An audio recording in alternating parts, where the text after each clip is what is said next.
Hello, hello mga kapatiran! Welcome to my YouTube channel at kamusta po kayong lahat mga kapatiran at pasensya na po kayo sa boses ko ngayon at bigla-bigla na lang nagiging ganito ang boses ko. Hindi ko alam kung ano ang diferensya. Pinatignan ko na sa doktor to pero ang sabi ng doktor, wala naman silang makitang sakit or what. Basta ganito na lang bigla siyang nagiging husky ang boses ko. Ngayon po, ang gagawin ko ngayon pala mga kapatiran at isi-share ko sa inyo ang paggawa ng dinuguan. Siguro, sasabihin nyo na marami na may alam sa paggawa ng dinuguan. Ang gagawin ko pala ng dinuguan ngayon mga kapatiran, hindi ako gagamit ng dugo ng baboy. At yun ang isi-share ko sa inyo na yun ang isi-share ko sa inyo kung halimbawa wala kayong mabiling dugo, kung ano ang dapat i-substitute sa pagluluto ng dinugo.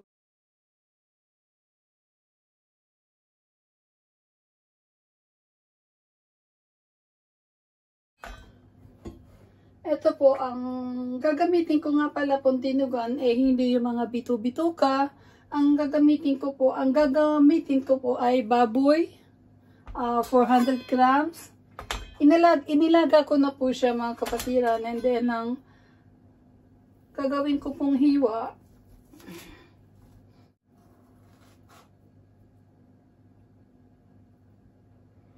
Ganitong hiwa po ang gagawin ko mga kapatiran. Ang dami mantika oh. Ayan po. Kaya inilaga ko na po siya para yung mantika niya mawala ba. Yan. Set aside natin yan. Ang totoo lang mga kapatiran, itatry ko ngayon kung okay ba siya. Kasi natikman ko na to doon sa niluto ng friend ko. Ito nga pala ang gagamitin kong substitute ng dugo. Ano po siya? Ikasumi sauce ang tawag dito. Ika is puset ng yung tinta ng puset ang gagamitin po natin. At kinagamit din po to sa mga spaghetti, mga ganun ba. Kaya nakain ko na minsan sa friend ko, nagluto siya nito. Masarap naman siya, kaya ngayon, itatry ko naman po, isi-share ko sa inyo mga kapatiran. Sandali.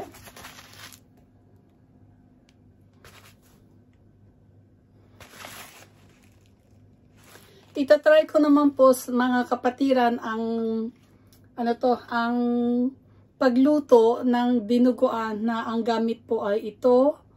At saka, hindi ko na po siya malalagyan ng sili kasi ang mahal ng sili po. Ngayon, ang baboy po ang gagamitin ko.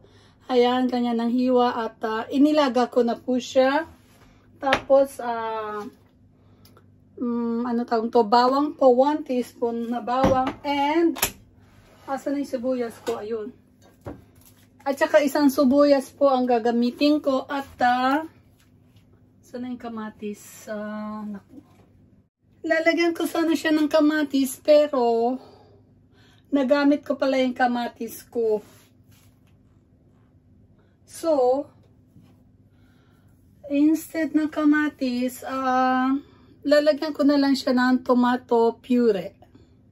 Kasi alam niyo mga kapatiran at ang mahal ng mga gulay po ngayon at mahal ng kamatis. Akala ko mayroon akong can na dito yung delata na kamatis. Wala pala. Nagamit ko pala na. At ang gagamitin ko ay itong tomato puree. Kaya mag-i-start na po tayo.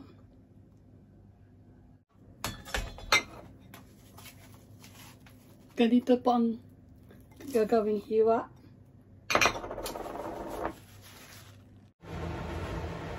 Lagay tayong konting mantika. Mga kalahating teaspoon lang. And then ipipirito ko po ulit itong baboy.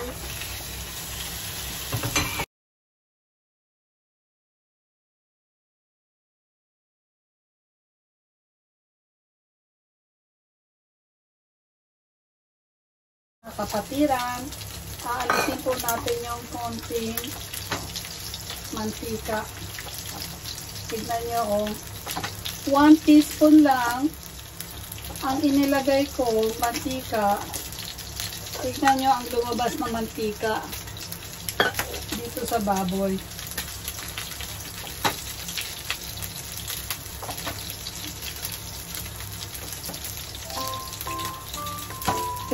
Three tablespoon ka na lumabas sa mantika. Ngayon po, ilalagay ko na po ang sibuyas,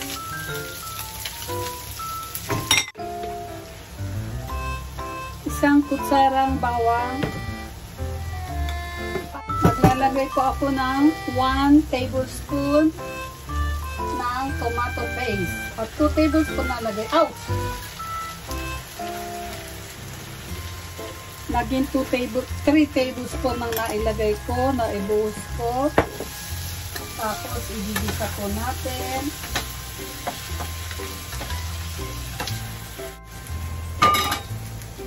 Inilipat po natin dito sa kaldero.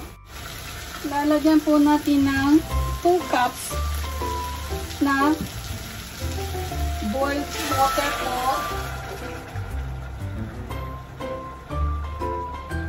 2 cups po ang nilagay kong mainit na tubig.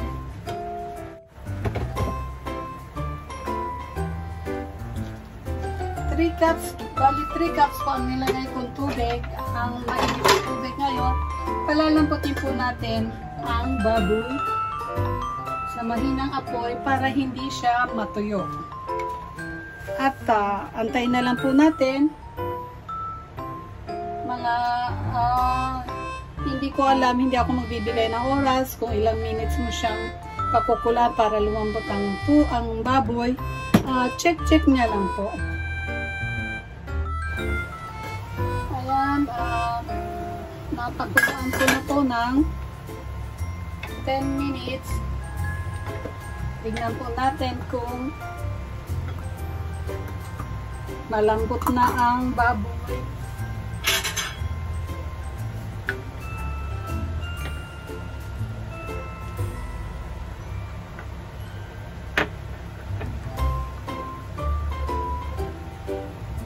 Matigas pa.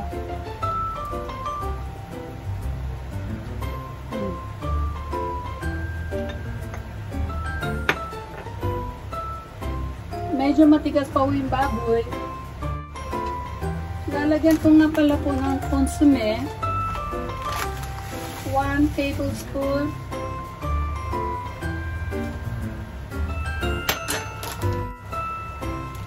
Roller. Hindi pa ako maglalagay ng roller kasi ayaw ko ng lasa ng roller. Ngayon, nasa inyo po yun kung gusto nyo lagyan.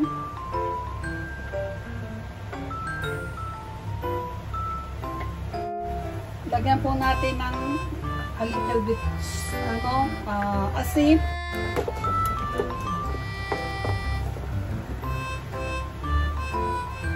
Ngayon, saka po lalagyan natin ng suka. 2 tablespoon.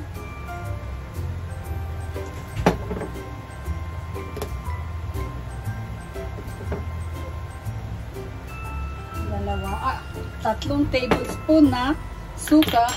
Hayaan po lang natin siyang kumulo. Ngayon, tikman po natin.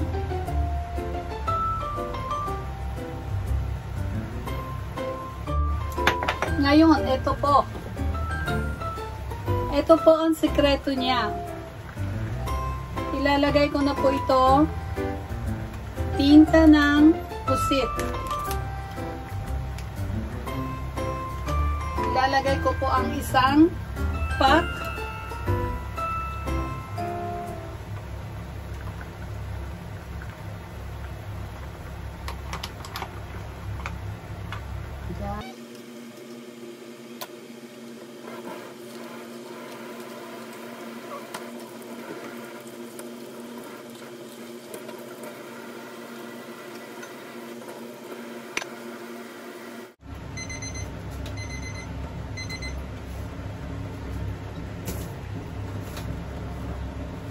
Yan, pinakuluan ko po ulit ng pagkalagay ko ng suka tsaka yung puset. Pinakuluan ko ng 10 minutes. Ngayon, tikman po natin.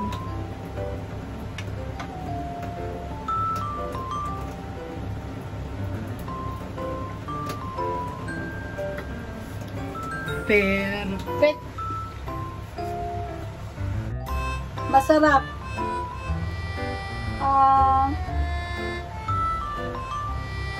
Sasabihin ko ang totoo.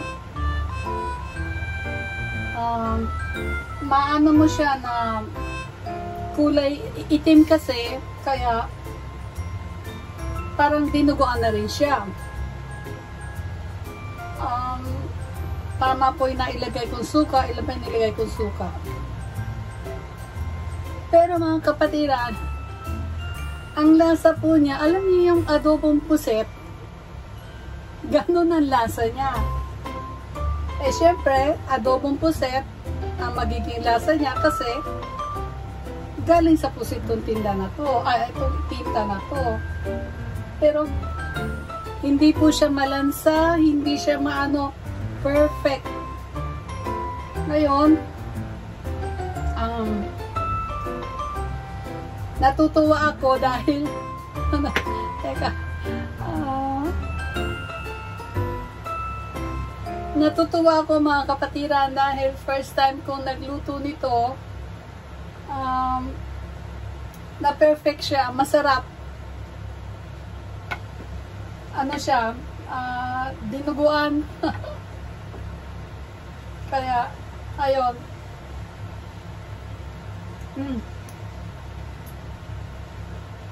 Masarap siya. Yung nga lang, kulang lang nito sili. Wala akong sili eh.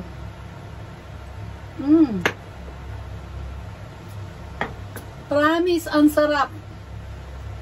Kaya, yung mga tiga rito po dito sa Japan, let's say gusto nyo kumain ng dinuguan and wala naman kayong mabiling dugo dito, ano nangyari dito? I-continue ko ulit dahil nagganon yung camera eh. Ang masasabi ko lang po yung mga kapatiran, yung mga tiga rito sa Japan, kung gusto nyo kumain ng dinuguan pero wala kayong makuha ng dugo, ang gamitin nyo po ay yung tinta. Ito siya. Yan siya. Talagang masarap. I-try nyo. Grabe, grabe ang sarap. Dinuguan talaga siya. Ipakikita ko sa inyo ha, mga kapatiran. Sandali ha.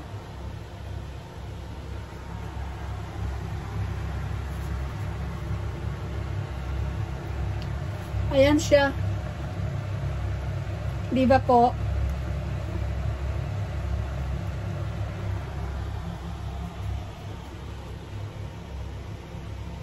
Dinuguan siya, di ba? Teka, maglalagay tayo sa tasa. At magsasaing na lang ako mamaya. Ayan siya mga kapatiran. Di ba dinuguan siya? Tingnan nyo. Yan.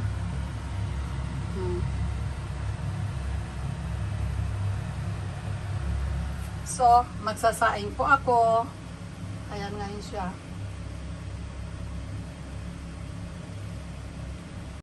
Sige po mga kapatiran, dito ko na po i-end ang aking video at sana po nagustuhan ninyo ang aking pagluluto at i-try din ninyo mga kapatiran ng pagluto ng dinuguan na ang gamit ay yung tinta ng puset at kung ano yung mga hindi sanay po magluto, kung ano po ang ginawang pagluluto, kung ano po ang gawang pagluluto sa dinuguan, ganun din po ang gawin ninyo para po ma-perfect ninyo at masarap talaga siya, dinuguan po talaga at ayun, gusto kong kumain wala naman akong kanin at magsasaing pa ako. O sige po, mega love out sa inyo, mega love shout out po sa inyo lahat mga kapatiran. At see you on my next vlog po. Bye-bye! Ingat po kayo mga kapatiran dahil sa init po ng panahon ngayon. Bye-bye!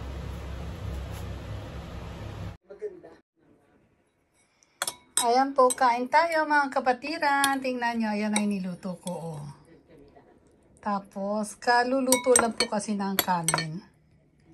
Ngayon, kakain tayo habang nanonood ng video ni, ayan, video ni Sister Brenda. Lovely, Brenda dyan ay, lovely Daisy. いただきます。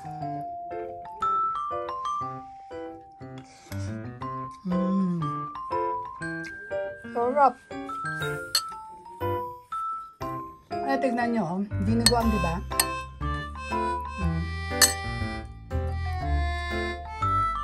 Ang sarap po. Hindi siya malansa. Adobong pusit. Ang lasa. Lasang-lasa po yung pusit niya. Okay po, thank you.